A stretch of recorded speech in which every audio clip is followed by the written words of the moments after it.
السلام عليكم.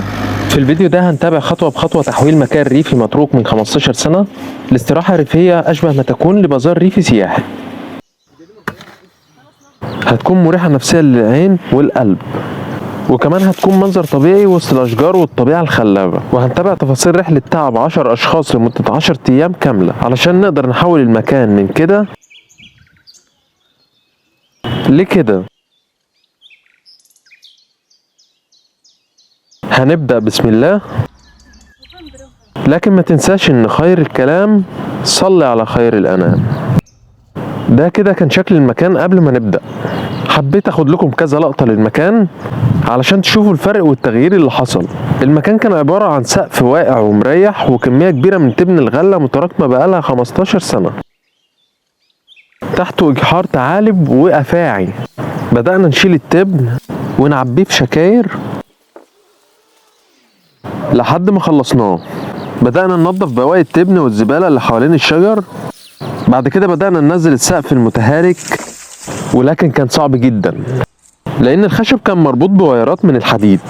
فضلنا نقطع الوايرات بسفاحة المنشار، أخدت معانا نص ساعة لحد ما السقف نزل بالكامل. بعد كده هدينا الفرن الطين وشيلنا السقف اللي نزلناه على الأرض، وجبنا نقلتين تراب علشان نفردهم على الأرض. جبنا اللودر عشان يفرد التراب على الأرض لأن الكمية كانت كبيرة جدا، وعلى الرغم من إن المكان ضيق على اللودر إلا إن اللودر قدر يساوي التراب كله على الأرض.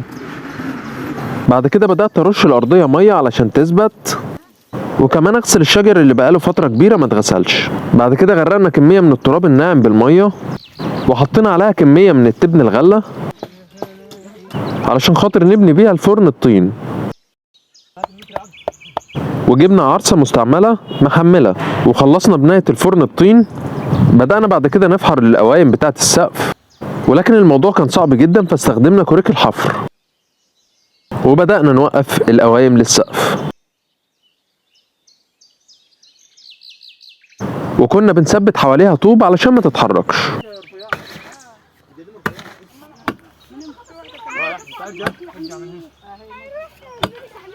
بعد كده بدأنا نثبت العروق الخشب اللي هنسند عليها السقف.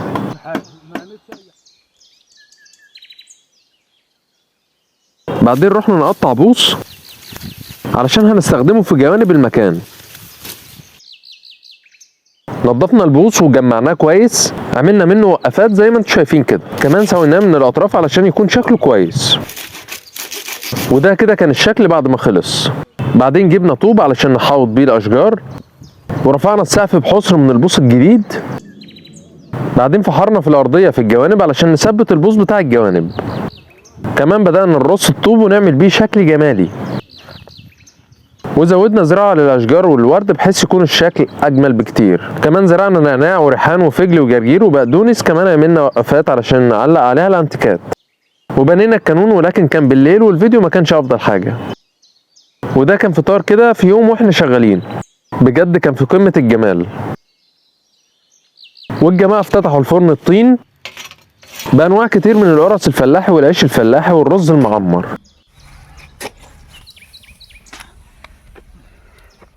وده كده كان الشكل الختامي للمكان. بتمنى المكان يعجبكم، وبتمنى الفيديو يعجبكم، وهكون سعيد جدا لو قدرت تعب ال10 ايام بفولو للبيج وشير للفيديو.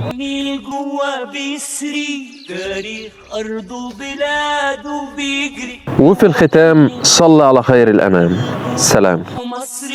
والنيل جوا بيسري من قلبه روحه مصري، والنيل جوا بيسري من قلبه روحه مصري، والنيل جوا بيسري.